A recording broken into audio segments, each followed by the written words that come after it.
À l'occasion du restylage de la 106, la gamme s'enrichit d'une version à caractère sportif, la 106 S16. Afin de conserver un comportement dynamique exceptionnel, la 106 S16 se voit dotée de roues en alliage de 14 pouces munies de pneumatiques adaptés aux performances, d'un train arrière équipé de freins à disque identiques à certaines versions sport.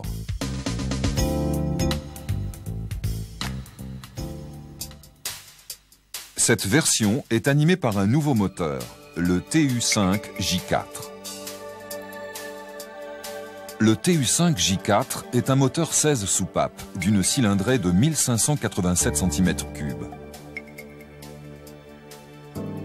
Il développe 87 kW ou 120 chevaux d'In à 6600 tours minute et délivre un couple maxi de 14,5 mètres décanewtons à 5200 tours minute. Ce moteur est conforme aux normes de dépollution L3.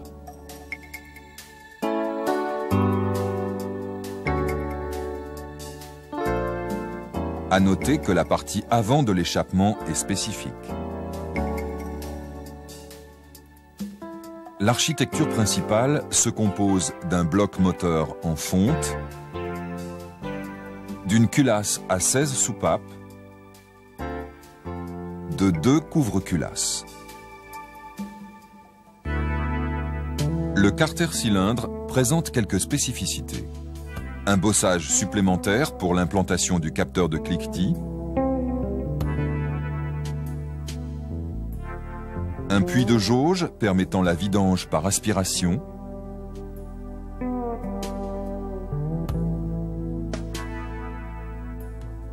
quatre gicleurs d'arrosage en huile des fonds de piston ont nécessité une modification du rapport d'entraînement de la pompe afin de garantir un débit d'huile approprié. Le vilebrequin en acier forgé comporte 5 paliers et 8 contrepoids. Il n'existe qu'une seule classe de diamètre de piston. Les axes sont montés libres et immobilisés en translation par des joncs.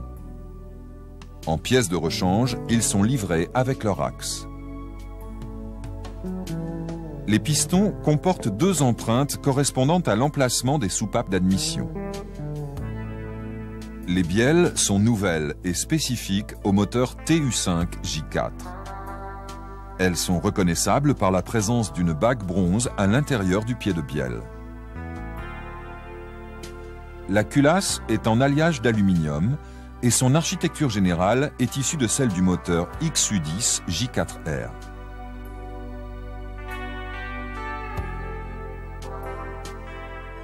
Les soupapes, spécifiques au moteur TU5 J4, sont reconnaissables par leur diamètre de queue de 5,98 mm.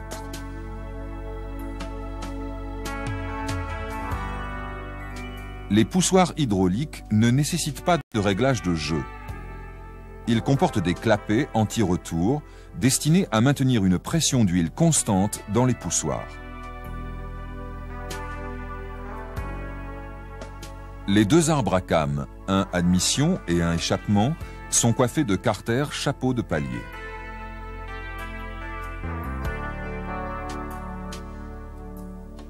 Le joint de culasse spécifique est reconnaissable par des passages de redescente d'huile rectangulaires. L'entraînement de la distribution est réalisé par une courroie crantée. La périodicité d'échange est fixée à 120 000 km en utilisation normale.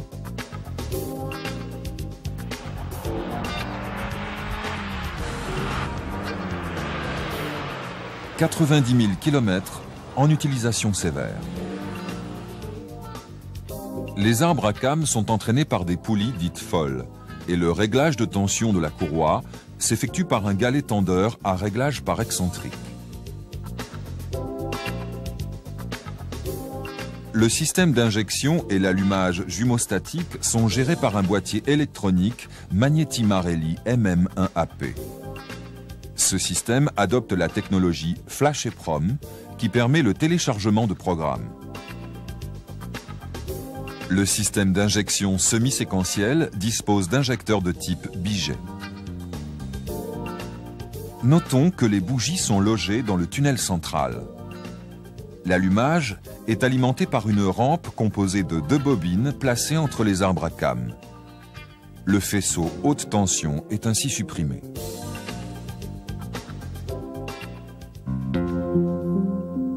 Un boîtier papillon avec progressivité intégrée améliore l'agrément de conduite. En effet, l'usinage spécifique de la partie supérieure du boîtier autorise, lors d'une faible ouverture du papillon, l'admission de l'air uniquement dans la partie inférieure. Ceci permet une montée progressive en régime du moteur.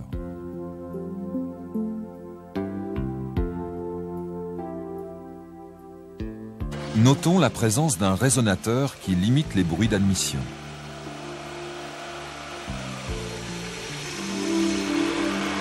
Le circuit de réaspiration des vapeurs d'huile comporte un régulateur de pression intégré au couvercle du filtre à air. Ce système permet de réguler la réaspiration des vapeurs d'huile. Lorsque la dépression augmente dans le filtre à air, la membrane vient fermer le régulateur.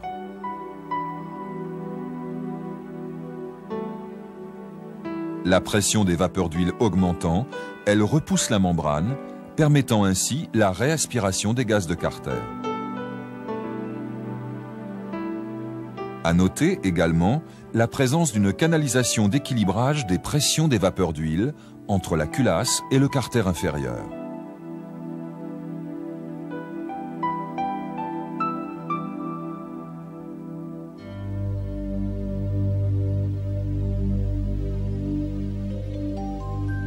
En complément au coffret pour les moteurs TU et TUD, de nouveaux outils sont nécessaires pour intervenir sur le moteur TU5J4.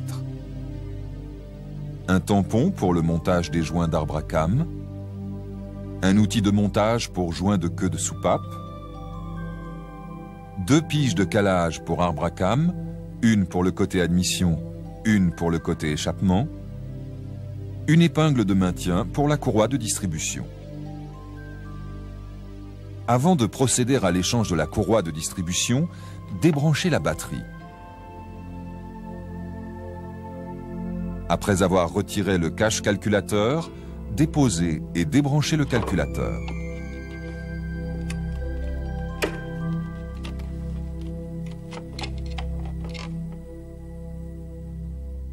Le support du calculateur est maintenu par 3 vis.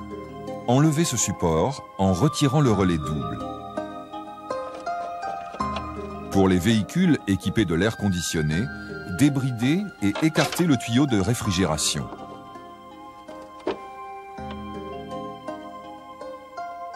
Déposez la patte support.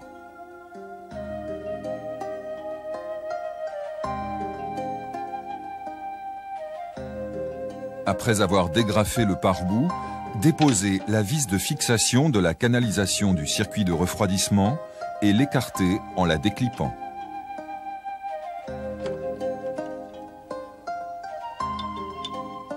Desserrez la vis inférieure de fixation du tendeur, ainsi que la vis de réglage de tension de la courroie accessoire.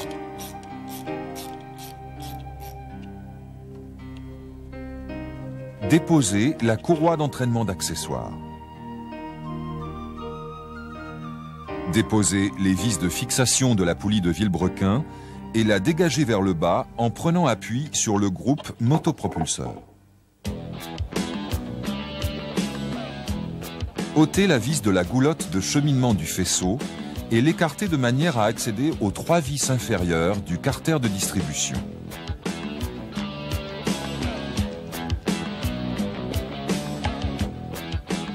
Déposez les 5 vis supérieures du carter de distribution et retirez ce dernier.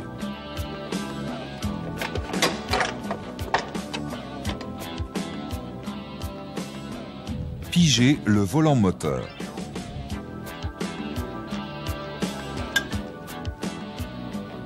Enlevez le carter inférieur de distribution.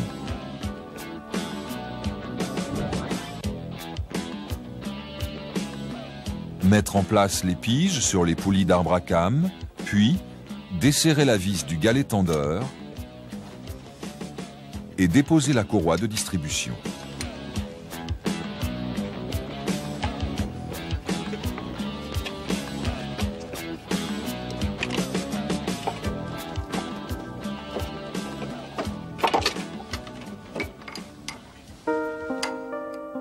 À la repose, desserrez les 6 vis de fixation des poulies en conservant un léger frottement entre les vis et les poulies.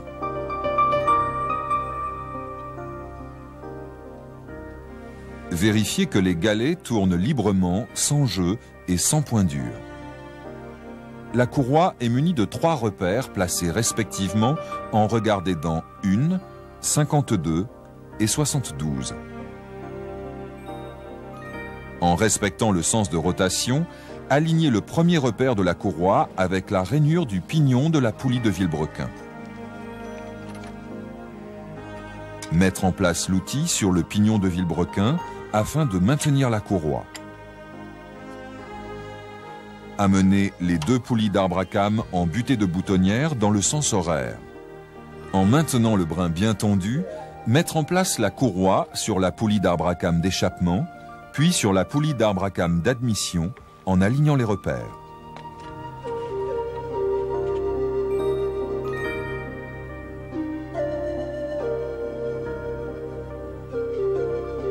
Déposez l'épingle de maintien de courroie.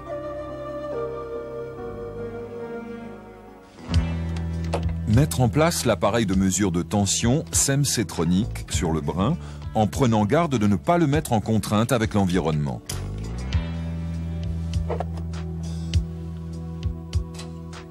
À l'aide de l'outil, tournez le galet tendeur, sens inverse horaire, pour afficher 63 unités SEM. Et serrez la vis du galet tendeur au couple indiqué.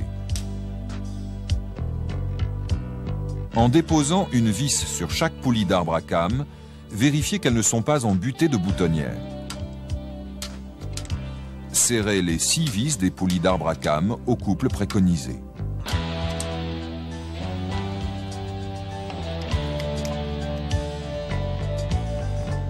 Déposez les piges arbre à cames et volant moteur, puis effectuez 4 tours moteurs dans le sens normal de rotation.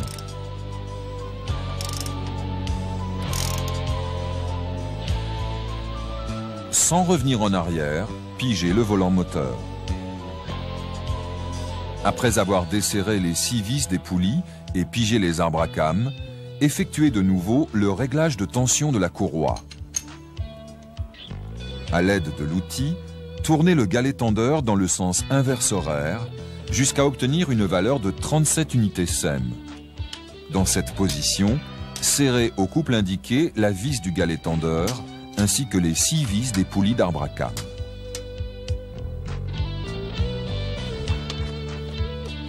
Déposez les piges des arbres à cames et du volant moteur.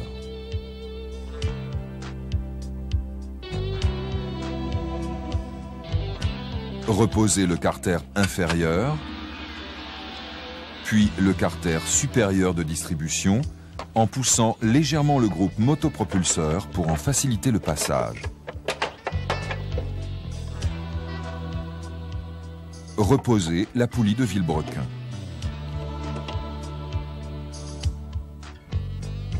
Respectez les valeurs de tension pour la courroie accessoire.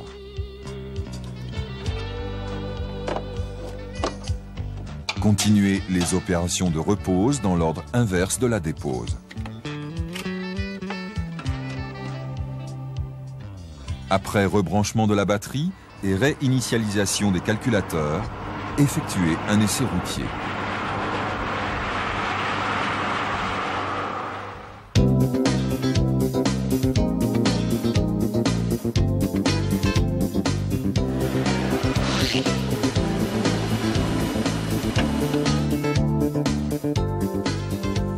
Le contrôle de la pression d'huile s'effectue moteur chaud, après vérification du niveau d'huile.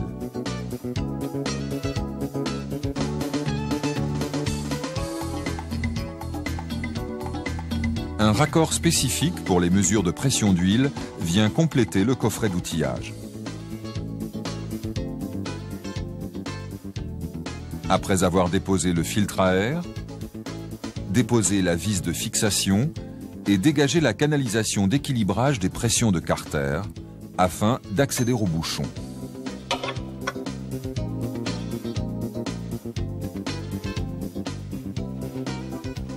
Déposez le bouchon en prenant soin de placer un chiffon sous ce dernier afin d'éviter l'écoulement possible d'huile sur l'échappement.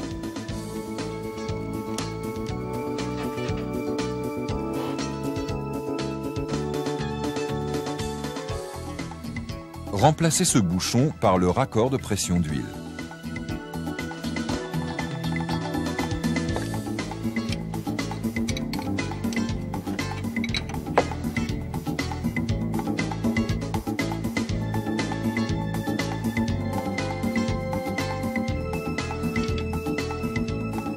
Montez sur ce raccord le flexible et le manomètre et démarrez le moteur. Relevez et comparez les pressions par rapport aux valeurs indiquées.